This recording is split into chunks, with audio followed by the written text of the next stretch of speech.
వైఎస్ఆర్ జిల్లా బద్వేల్ నియోజకవర్గ పరిధిలోని అవధూత కాశీరెడ్డి నాయన క్షేత్రంపై కూటమి ప్రభుత్వం చేస్తున్న దాడులు తీవ్రమైన తప్పిదమని వైఎస్ఆర్సీపీ రాష్ట్ర అధికార ప్రతినిధి శ్యామల ఆరోపించారు. జ్యోతి కాశీరెడ్డి నాయన క్షేత్రంలో కూల్చివేతలను ఆమె పరిశీలించారు.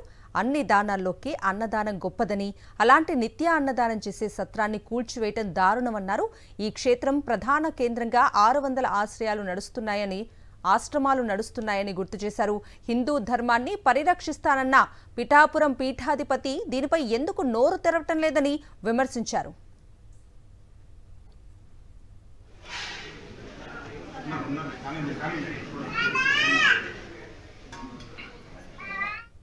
అంటే అన్ని దానాల్లోకి అన్నదానం మహా అద్భుతం, మహా గొప్ప దానం అని మనం అందరం చెప్పుకుంటూ ఉంటాం. ఒక మనిషి ఆకలితో ఉంటే ఆ మనిషి ఆకలి తీర్చడం మన కనీస ధర్మం.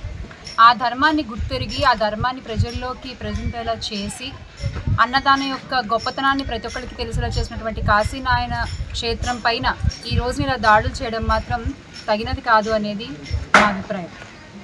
ఎందుకంటే గతంలో కూడా